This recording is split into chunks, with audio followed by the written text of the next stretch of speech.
নমস্কার, দেখছেন ২৪ ঘন্টা। আপনাদের সঙ্গে আমি অনির্বাণ। মিড ডে ডিবেট নিয়ে করোনা পরিস্থিতির মাঝেও ১,১৫,০০০ কোটি টাকা ছাপিয়ে গেল জিএসটি সংগ্রহের পরিমাণ। অর্থমন্ত্রক বলছে এটি অভূতপূর্ব। ১৭ সালের জুলাইয়ে, অর্থাৎ যখন করোনার ধারে কাছে আমরা ছিলাম না, তখন জিএসটি চালুর পরে গত মাসে জিএসটি আদায় হয়েছে সব থেকে বেশি। অর্থাৎ করোনা হওয়ার আগে পর্যন্ত এই দেশে যা জিএসটি আদায় হয়েছে, করোনা পরিস্থিতি থেকে সম্পূর্ণ বেরিয়ে আসার আগেই তার যে ধাক্কা অর্থনীতিতে পড়েছে, তার জের পুরোপুরি কাটিয়ে ওঠার আগেই সব থেকে বেশি জিএসটি আদায় জিএসটি চালুর পর। জিএসটি সংগ্রহ বাড়ছে, অর্থাৎ খরচের পরিমাণ বাড়ছে, মানুষ খরচ করছেন বেশি, অর্থনীতি ঘুরে দাঁড়াচ্ছে বলে দাবি কেন্দ্রের। উৎসবের মরশুমে বিক্রি বাটা বেড়েছে, আর্থিক কর্মকাণ্ড গতি পাওয়ায় করোনা পরিস্থিতিতেও অর্থনীতি একটু একটু করে ঘুরে দাঁড়াচ্ছে। অর্থনীতি চাঙ্গা হওয়ার দেশের ৬টি রাজ্য সব থেকে গুরুত্বপূর্ণ ভূমিকা নিয়েছে। তার মধ্যে অবশ্যই উল্লেখযোগ্য এ রাজ্য অর্থাৎ পশ্চিমবঙ্গের ভূমিকা। এছাড়াও তামিলনাড়ু, মহারাষ্ট্র, কর্ণাটক, উত্তরপ্রদেশ, গুজরাট জিএসটি আদায় থেকে পণ্য বিক্রয়, ঋণ গ্রহণ অথবা নতুন করে ঋণ নেওয়া অথবা আর্থিক লেনদেনের বৃদ্ধির হারে সব থেকে বেশি এগিয়ে।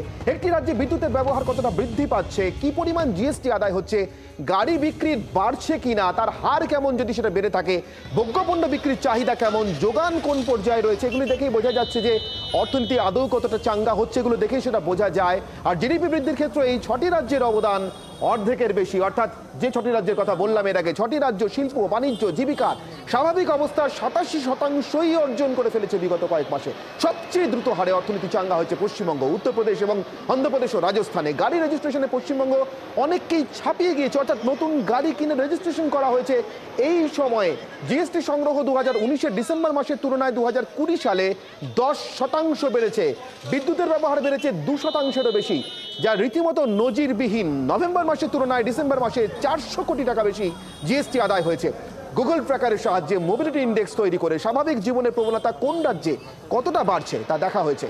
যদিও জানুয়ারিতে জিএসটি বৃদ্ধির হিসেব এখনো পর্যন্ত হাতে আসেনি, তবুও প্রশ্নটা থেকেই যাচ্ছে যে চাহিদা বৃদ্ধি স্থায়ী হবে তো? অর্থাৎ এই যে সুসময়ের মধ্যে আমরা চলে এসেছি বলে মনে হচ্ছে, সময় ঘুরছে, দিন ঘুরছে বলে মনে হচ্ছে, চাকা ঘুরছে বলে মনে হচ্ছে, সেই ঘোড়াটা অব্যাহত থাকবে তো? আমাদের সঙ্গে আলোচনাতে রয়েছেন বিশেষজ্ঞরা, রয়েছেন কর বিশেষজ্ঞ অনির্বাণ দত্ত। সরাসরি চলে যাব অনির্বাণ দত্তের কাছে। অনির্বাণ বাবু, আপনার কাছ থেকে জানতে চাইবো, এই যে একটা সুখবর দিয়ে একটা নতুন বাতাস বইছে, নতুন ভালো হাওয়া বইছে দেশের অর্থনীতিতে, খবরটা দিয়ে আমরা শুরু করছি মিড ডে ডিবেট। গভীরে পৌঁছানোর চেষ্টা করছি কিভাবে সম্ভব হলো এই সাফল্যে পৌঁছানো, এবং তার থেকেও বেশি প্রয়োজন যে প্রশ্নের উত্তর খোঁজার চেষ্টা করছি, এই সাফল্য স্থায়ী হবে কিনা। আপনার প্রাথমিক প্রতিক্রিয়া একজন কর বিশেষজ্ঞ হিসেবে এই পরিসংখ্যানগুলির পরিপ্রেক্ষিতে অনির্বাণ বাবু। দেখুন, এটা খুব আশাব্যঞ্জক ডেটা। ঠিক আছে, ভারতবর্ষের ক্ষেত্রে আমি বলতে পারি এই ১,১৫,০০০ কোটি টাকার মতো জিএসটি আদায় কিন্তু এর আগে কোনোদিনও হয়নি। আপনি যদি কোভিড হওয়ার আগের থেকেও দেখেন, ভারতবর্ষে এপ্রিল ২০১৯-এ ১,১৩,০০০ কোটি টাকা ছিল, that was the highest one. তারপরে আস্তে আস্তে কমতে থাকে এবং যখন করোনা আবহে আমরা পৌঁছলাম, তখন কিন্তু এই এপ্রিল ২০২০ থেকে এটা ক্রমশই কমতে থাকে এবং সেটা ৩২,০০০ কোটি টাকাতে চলে আসে এবং আস্তে আস্তে আবার এই জুলাই, আগস্ট, সেপ্টেম্বর থেকে বাড়তে থাকে। কিন্তু এটা খুব একটা আশাব্যঞ্জক যে এই ডিসেম্বর মাসে ইউজুয়ালি কিন্তু আমরা দেখি যে জিএসটি কালেকশনটা কম থাকে, কিন্তু এই ডিসেম্বর ২০২০-তেই কিন্তু আমরা দেখতে পেলাম যেখানে ১,১৫,০০০ কোটি টাকার মতো জিএসটি আদায় হয়েছে। প্রথম যখন এই সেপ্টেম্বর, অক্টোবর, নভেম্বর মাসে জিএসটি কালেকশন বাড়ছিল, তখন কিন্তু অনেকেই বলছিলেন যে উৎসবের পরিপ্রেক্ষিতে কেনাকাটা বাড়ছিল। কিন্তু অনির্বাণ, আমি একটা খুব ভ্যালিড কথা এখানে বলতে চাই যে ভারতবর্ষের কেন্দ্র এবং রাজ্য সরকার প্রত্যেকের সমন্বয়ে করোনাটাকে কিন্তু আপাতভাবে আমরা রক্ষা করতে পেরেছি। ১৩৮ কোটি ২,০০০ তার আশেপাশে হচ্ছে করোনা আক্রান্তের সংখ্যা। এখন দৈনিক আক্রান্ত দেখবেন ১,২,০০,০০০ কাছাকাছি টোটাল আক্রান্তের সংখ্যা, ১,৫ লাখের কাছাকাছি মৃত্যু হার, এবং এখন দৈনিক আক্রান্ত কিন্তু ২০,০০০-এর আশেপাশে রয়েছে। এই সব কিছু মিলে কিন্তু সাধারণ মানুষ এই ভয় ডরবিহীন একটা জীবনযাত্রায় আস্তে আস্তে প্রবেশ করতে শুরু করেছে। কেনাকাটা বাড়ছে এবং কেনাকাটাটা এতদিন যেটা চাপা অবস্থাতে ছিল, সাধারণ মানুষ বেরোতে পারছিলেন না, সাধারণ মানুষ কোনো কিছু কিনতে পারছিলেন না, এখন কিন্তু দোকান বাজারে আস্তে আস্তে চাহিদা বাড়ছে এবং সেল বাড়ছে। এই বিক্রি যত বাড়বে তত কিন্তু জিএসটি কালেকশন ভালো হবে। এবং সরকারের ক্ষেত্রে আমি বলতে পারি সরকারের কোষাগারে একটা টান টান পড়েছিল, যেহেতু এই কোভিড পরবর্তী পরিস্থিতিতে জিএসটি কালেকশন হচ্ছিল না এবং এই জিএসটি কালেকশনটা আস্তে আস্তে কিন্তু বেড়েছে। আপনি যদি দেখেন এই 1,15,000 কোটি টাকা ডিসেম্বর মাসে, নর্মালি কিন্তু ডিসেম্বরের এত জিএসটি কালেকশন হয় না, কিন্তু সেক্ষেত্রেও আমরা দেখেছি 1,15,000 কোটি টাকার মতো জিএসটি কালেকশন হয়েছে। আপনি যে স্টেটগুলোর কথা বলছিলেন, এই মহারাষ্ট্র, তামিলনাড়ু, গুজরাট, কর্ণাটকা, ওয়েস্ট বেঙ্গল তাদের মধ্যে অন্যতম যেখানে জিএসটি কালেকশনটা বেশি হয়, এবং ওয়েস্ট বেঙ্গলও কিন্তু জিএসটি কালেকশনটা বেড়েছে। 4,114 কোটি টাকা জিএসটি কালেকশন হয়েছে ডিসেম্বর মাসে, যেটা একটু থামিয়ে এখানেই আপনাকে আমি আরেকটু গভীরে ঢুকতে চাইবো এই গোটা বিষয়টা, এই সাফল্যের গভীরে। এই যে বলা হচ্ছে উৎসবের মরশুমে মানুষ কেনাকাটা করেছেন, কেনাকাটা প্রবণতা বেড়েছে, বাড়তেই পারে, প্রত্যেক বছরই উৎসবের মরশুমে বাড়ে, কিন্তু আমি জাস্ট একটু মনে করিয়ে দেওয়ার চেষ্টা করছি, নিশ্চিতভাবে আপনারও মনে আছে যে এবছর আমাদের রাজ্যের দুর্গাপুজো হোক বা সর্বভারতীয় পরিপ্রেক্ষিতে দিওয়ালি হোক, দশেরা হোক, সমস্ত উৎসবই কিন্তু ভীষণভাবে সীমাবদ্ধ ছিল, কখনো কখনো তো রীতিমতো ঘরের গণ্ডির মধ্যে। ফলে মানুষ কিনে করবেন কি, বেরোবেন কোথায়, পোশাক আশাক পরে দেখাবেন কাকে, এমন একটা আবহের মধ্যেও কেনাকাটা বেড়েছে, মানে নিশ্চিতভাবে সেটা হুজুগের কেনাকাটা নয়, সেটা শুধুমাত্র উৎসবের কেনাকাটা নয়। তাহলে এই কেনাকাটার গভীরে কি মানুষের হাতে অর্থের যোগান বেড়েছে? একদমই অনির্বাণ, এটা নিয়ে আমিও অনেকের সঙ্গে দ্বিমত পোষণ করেছি যে শুধুমাত্র উৎসবের মরশুম বলে কেনাকাটা বাড়েনি। এই কেনাকাটা কিন্তু একটা সর্বব্যাপী কেনাকাটা হয়েছে। দেখবেন অটোমোবাইল সেক্টরে কেনাকাটা বেড়েছে, টু হুইলারের একটা খুব ভালো মতো বিক্রি বেড়েছে, 4 চাকা গাড়ির সাধারণ মানুষের কেনাকাটা ক্রয় ক্ষমতাটা এখন কিন্তু মানুষ ব্যবহার করছে, যে টাকাটা মানুষের কাছে জমেছিল। দেখুন, মানুষ কিন্তু এই করোনা পরবর্তী সময় কিন্তু মানুষ কেনাকাটা করতে দোকানে যায়নি, রেস্টুরেন্টে যায়নি। এই আস্তে আস্তে এই করোনা আবহাওয়া থেকে বেরিয়ে মানুষ যে কেনাকাটা করছে, এটা কিন্তু একটা পজিটিভ ইম্প্যাক্ট হিসেবে আমরা এটাকে মনে রাখবো। এবং শুধুমাত্র উৎসব বলে নয়, উৎসব ছাড়াও কিন্তু মানুষ কেনাকাটা করে। একটা কথা আছে, সেপ্টেম্বর অক্টোবর এই মাসটাতে যেহেতু দিওয়ালি থাকে, পশ্চিমবঙ্গের ক্ষেত্রে দুর্গাপুজো থাকে, এটা একটা ভ্যালিড কথা, কিন্তু তারপরেও কিন্তু সাধারণ মানুষ কেনাকাটা করেছেন। এবং এই কেনাকাটাটা কিন্তু শুধুমাত্র এই সাধারণ পণ্য নয়, যে জামা কাপড় বা উৎসবে যেগুলো বেশি কেনাকাটা হয় শুধু সেইগুলো নয়, তার বাইরেও কিন্তু বেরিয়ে একটা আমরা দেখেছি যে কালকে কয়েকদিন আগে আপনারা দেখবেন পারচেজিং ম্যানেজার্স ইন্ডেক্স বেরিয়েছে, সেখানেও কিন্তু একটা সুদূর প্রসারী একটা পজিটিভ ইম্প্যাক্ট দেখা গেছে, যেখানে দেখা যাচ্ছে ইলেকট্রিক কনজাম্পশন বেড়েছে, তার মানে হচ্ছে প্রোডাকশন বাড়ছে। তো এই ম্যানুফ্যাকচারিং সেক্টরে যদি প্রোডাকশন বাড়ে, কেনাবেচা হয়, উৎপাদন বাড়ে, চাহিদা বাড়ে, তো এই তারই রিফ্লেকশন কিন্তু এই জিএসটি কালেকশন। এবং আগামী দিনে কিন্তু এই জিএসটি কালেকশনটা যদি এইরকম ভাবে বাড়তে থাকে, তাহলে কিন্তু আমরা বুঝে নেব যে ভারতবর্ষের অর্থনীতি ঘুরে দাঁড়াচ্ছে। কিন্তু এটা মানেই এই নয় যে ভারতবর্ষ সবকিছুকে জয় করে নিয়েছে। আমরা বলতে চাইছি কোভিডের আগে ভারতবর্ষে যে নিশ্চিতভাবে তা নয়, এখন অনেকটা পথ চলা বাকি। কিন্তু অনির্বাণ বাবু, এখান থেকেই যদি এবার আরো একটু গভীরে যাই, আমার জানার ইচ্ছা আপনার কাছ থেকে, এই যে কনজাম্পশন ড্রিভেন ইকোনমি বলা হয় এই দেশের কিছু রাজ্যকে, যার মধ্যে পশ্চিমবঙ্গকে অনেকে বলে থাকেন, যদি তাই হয় তাহলে দেশের জিডিপি বৃদ্ধির হারের মধ্যে পশ্চিমবঙ্গের অবদান যে বাড়ছে, তার শুধুমাত্র খরচ নির্ভর নয়, সেখানে নিশ্চিতভাবে দেশের অর্থনীতিতে কিছু তৈরি করার ক্ষেত্রে রাজ্য ভূমিকা নিচ্ছে। সেটা কিভাবে সম্ভব হলো? আমি আপনার কাছ থেকে উত্তর নেওয়ার জন্য আসবো। আমাদের সঙ্গে আলোচনায় নতুন যে অতিথি যোগ দিয়েছেন তার সঙ্গে আপনাদের পরিচয় করে দিয়ে আমার সঙ্গে যোগ দিয়েছেন সুশীল গয়াল, আইসিএআই এর সদস্য এবং চার্টার্ড অ্যাকাউন্টেন্ট। সুশীল বাবু, আপনাকে স্বাগত আমাদের আলোচনাতে। আমি অনির্বাণ বাবুর কাছে এই প্রশ্নের উত্তর নিয়ে আপনার কাছে আসছি। সুশীল বাবু, আপনার কাছ থেকেও জানার রয়েছে। অনির্বাণ বাবু, যদি একটু সংক্ষেপে জানান আমাকে যে প্রশ্নটা করলাম। একবার প্রশ্নটা আবার। জিএসটি কালেকশনটা হচ্ছে কনজাম্পশন ড্রিভেন, যেখানে যত কনজাম্পশন বাড়বে তত কনজাম্পশনের উপরে এই ট্যাক্সটা কালেকশন করে।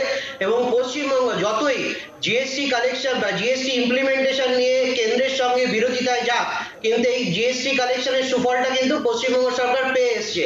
এবং বরাবরই কিন্তু জিএসটি কালেকশনে পশ্চিমবঙ্গ প্রথম 6-7টা স্টেটের মধ্যে আছে। তার একটা অন্যতম কারণ হচ্ছে পশ্চিমবঙ্গের জনসংখ্যা 10 কোটির আশেপাশে, এবং 10 কোটির আশেপাশে জনসংখ্যা হওয়ার জন্য কনজাম্পশনটা বেশি, এবং কনজাম্পশনটা বেশি হওয়ার জন্য কিন্তু কালেকশনটা বেশি। সব থেকে এগিয়ে রয়েছে মহারাষ্ট্র, তার কারণ হচ্ছে ওটা একটা ফাইন্যান্সিয়াল হাব মানে ভারতবর্ষের, এবং সেক্ষেত্রে সব জায়গার মধ্যে মহারাষ্ট্রের ক্ষেত্রে জিএসটি কালেকশনটা সব থেকে বেশি। তারপরে যদি দেখেন কর্ণাটক আছে, গুজরাট আছে, তামিলনাড়ু আছে, উত্তরপ্রদেশ পশ্চিমবঙ্গের মতনই একটু বহু জনসংখ্যার দেশ, যে রাজ্য যেখানে এই জিএসটি কালেকশনটা বেশি হয়, পশ্চিমবঙ্গ আর দিল্লির মধ্যে বরাবরই একটা মানে ওঠানামা চলে, কিন্তু তার মধ্যে থেকে বলতে হবে পশ্চিমবঙ্গের ক্ষেত্রে এই 4114 কোটি টাকা জিএসটি কালেকশন, যেটা সর্বকালীন রেকর্ড, এটাকে কিন্তু আমরা দেখবো যে পশ্চিমবঙ্গের ক্ষেত্রে এই এই ডেটাটা খুবই আশাব্যঞ্জক। একেবারে আমি চলে আসি সুশীল বাবুর কাছে। সুশীল গোয়াল আমাদের সঙ্গে যোগ দিয়েছেন, আইসিআই সদস্য এবং চার্টার্ড অ্যাকাউন্টেন্ট। সুশীল বাবু, জিএসটি কালেকশন এই পরিমাণে বাড়া, আমরা কিছুক্ষণ আগে আলোচনা করছিলাম যে শুধু তো উৎসবের হুজুগে কেনাকাটা নয়, কারণ এবার উৎসব খুব সীমায়িত ছিল, লিমিটেড ছিল, অনেক সময় মানুষ ঘর থেকে বেরোতেই পারেননি অধিকাংশ উৎসবের ক্ষেত্রে। তাহলে এই কেনাকাটার গভীরে রয়েছে মানুষের হাতে আরও বেশি খরচ করার মতো, অর্থ আসার মতো একটা বাস্তবতা। সেই বাস্তবতাটা কোথা থেকে সম্ভব হয়েছে বলে মনে হচ্ছে আপনার? মানুষ যে খরচা করছেন কিসের ভরসায়, যে ভরসা তার ছিল না 10 মাস, 1 বছর বা 2 বছর আগে? আমরা যে নিয়ে আলোচনা করছি জিএসটি কালেকশনটা বেড়েছে। জিএসটি কালেকশন বাড়লেই কি কেনাকাটাটা বাড়ছে এটা নেই। জিএসটি কালেকশন বাড়ছে, আমরা ইম্পোর্ট বেশি করেছি। there is a growth of 27% in import in comparison to last year. December month last year যদি আপনি কম্পেয়ার করবেন 27% গ্রোথ আছে। ইম্পোর্ট হলেও জিএসটি কালেকশন হয় গভর্নমেন্ট।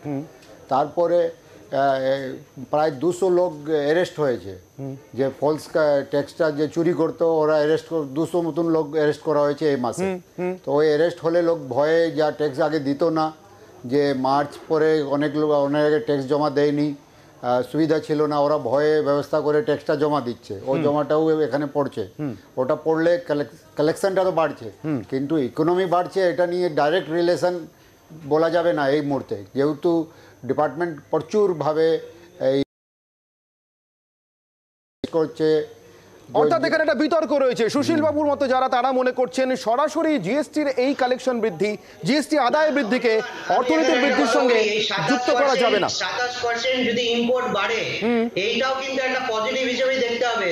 আমি আবারও চলে যাব কর বিশেষজ্ঞ অনির্বাণ দত্তের কাছে। অনির্বাণ বাবু, যেটা জানতে চাইবো আপনার কাছ থেকে, সুশীল বাবুরা মনে করছেন ইম্পোর্ট বেড়েছে বলে জিএসটি কালেকশন বেড়েছে, সরাসরি অর্থনীতির বৃদ্ধির সঙ্গে এখনই যুক্ত করাটা বোধহয় ঠিক হবে না। আপনি কি একমত? হ্যাঁ, দুটো তিনটে কথা আছে অনির্বাণ। একটা হচ্ছে জিএসটি কালেকশন বাড়া মানে কিন্তু অর্থনীতি ঘুরে দাঁড়িয়েছে, সেটা একবারে বলা যাবে না। অর্থনীতি ঘুরে দাঁড়ানোর অনেক রকম সূচক আছে, তার মধ্যে একটা সূচক হচ্ছে জিএসটি কালেকশন। এই জিএসটি কালেকশন বাড়াটা কিন্তু আমরা একটু পজিটিভলি দেখছি এই কারণে যে অর্থনীতি ঘুরে দাঁড়ানোর যে সূচকগুলোকে আমরা মানে কনসিডার করি, তার মধ্যে একটা সূচক এবং অন্যতম সূচক সেটা হচ্ছে জিএসটি কালেকশন, 1 নম্বর। আমি আবার চলে যাব সুশীল বাবুর কাছে। অন্যতম একটি বেঞ্চমার্ক, একমাত্র নয়, কিন্তু তা সত্ত্বেও সুশীল বাবু জানতে চাইবো, কেবল তো জিএসটি কালেকশন বাড়েনি, জিডিপিও বাড়ছে, এবং সেই জিডিপিতে উল্লেখযোগ্য কন্ট্রিবিউশন থাকছে দেশের 6টি রাজ্যে, যার মধ্যে অন্যতম পশ্চিমবঙ্গ। এটাকে আপনি কিভাবে দেখছেন? এটা তো পজিটিভ বেঞ্চমার্ক নাকি? নেই, এটা ঠিকই বলেছেন আপনি, কিন্তু এখন যে জিএসটি কালেকশনগুলো ক্যালকুলেশন হচ্ছে, এটা ক্যালকুলেশন হচ্ছে কনজামশন বেসিস। আগে ট্যাক্সগুলো ক্যালকুলেশন হতো প্রোডাকশন বেসিসে, তো যেখানে প্রোডাকশন বেশি ওর বেসিসে ও ট্যাক্স পেতো। এখন জিএসটি আসা পরে ওটা চেঞ্জ করা হয়েছে, যেখানে কনজামশন হবে ওরা ট্যাক্স পাবে। তো এখন ওয়েস্ট বেঙ্গলে তো পপুলেশন প্রচুর, আমার more than 9% population is contributed by West Bengal. আমি নিশ্চিতভাবে এগুলো নিয়ে আলোচনা করেছি সুশীল বাবু, কিন্তু আমি সেকেন্ড পার্ট, অর্থাৎ জিডিপি বৃদ্ধির জায়গাটা জানতে চাইছিলাম, সেটাকে আপনি কিভাবে দেখছেন? নিশ্চয়ই বেড়েছে। There was a total stoppage for 3 months almost, so ওই তো এখন মেকআপ তো হবেই ওটা। আর এক্সপোর্টটা বাড়েনি, কিন্তু এটা একটু জিনিস আমাদের মনে রাখতে হবে, এক্সপোর্টটা বাড়েনি, এটা আমি কিন্তু বের করতে পারলাম না কি এক্সপোর্টটা কেন ইনক্রিজ হচ্ছে না। যদি এক্সপোর্ট ইনক্রিজ যদি না হয়, তাও আমরা জিএসটি কালেকশনটা বেড়ে থাকবে। এক্স্যাক্টলি। আমি একবারে শেষ দিকে চলে এসেছি, আরেকবার অনির্বাণ বাবুর কাছে যাবো শেষবারের জন্য। অনির্বাণ বাবু, তাহলে একমাত্র বেঞ্চমার্ক না হলে অন্যতম বেঞ্চমার্ক জিএসটি, তা ভালো ইঙ্গিত দিচ্ছে, এবং জিডিপিও বাড়ছে, সেখানেও রাজ্যের অবদান বাড়ছে। সব মিলিয়ে এখনই চূড়ান্ত কথা বলার সময় না এলেও এটুকু কি বলতে পারি, অর্থনীতি ঘুরে দাঁড়াচ্ছে, অন্তত এই আশাটা আমরা রাখতে পারি? দেখুন অনির্বাণ, এই ডেটাগুলো তো একদিকে থাকবে, কিন্তু এই ডেটাগুলোর বাইরেও হচ্ছে আমরা আমাদের নিজেদের চোখ দিয়ে কি দেখছি। নিজেদের চোখ দিয়ে যেটা দেখতে পাচ্ছি সেটা হচ্ছে আর্থিক কর্মকাণ্ড কিন্তু ঘুরে দাঁড়াচ্ছে। দোকানদারদের কিন্তু দোকান খুলছে, দোকানে কেনাবেচা আগের থেকে অনেকটাই বেড়েছে। এবং আমি এটা একটাই কথা বলবো যে ভারতবর্ষের ক্ষেত্রে কেন্দ্রীয় সরকার যে ভূমিকা নিয়েছে সেটা অগ্রণী ভূমিকা নিয়েছে, এবং এই আত্মনির্ভর ভারত অভিযানের কথা যেটা বলা হয়েছে তার সুফল কিন্তু এখনো আমরা পাইনি। এবং আগামী দিনে অনির্বাণ, তোমাকে আরো একটা কয়েকদিনের মধ্যে 25 দিনের মধ্যে 1 ফেব্রুয়ারিতে ভারতবর্ষের কেন্দ্রীয় বাজেট অ্যানাউন্সমেন্ট হতে চলেছে এবং আমরা আশা রাখছি ওই কেন্দ্রীয় বাজেটে এমন কিছু বুস্টারের কথা বলা থাকবে যে বুস্টারটা কিন্তু আগামী দিনে ভারতবর্ষের অর্থনীতিকে সচল করতে আরো অগ্রণী ভূমিকা নেবে এবং একেবারেই আপাতত অনেক ধন্যবাদ অনির্বাণ বাবু এবং সুশীল গয়াল, অনির্বাণ দত্ত এবং সুশীল গয়াল, আপনাদের দুজনকে এই মিড ডে ডিবেটে অংশ নেওয়ার জন্য। এক কথায় বলতে গেলে এখনো পর্যন্ত ভালো ইঙ্গিত, কিন্তু 25 দিন পর এই 21-এর বাকি পথটা কেমন চলবে হয়তো আমরা অনেকটা স্পষ্টভাবে বুঝতে পারবো। মিড ডে ডিবেট এখানে শেষ করছি। এরপর আমি এবং সঞ্চিতা আসছি আপনাদের সঙ্গে নিউজ রুম @2 নিয়ে আর অন্যান্য সমস্ত গুরুত্বপূর্ণ খবর নিয়ে। সঙ্গে থাকুন জি 24 ঘন্টা।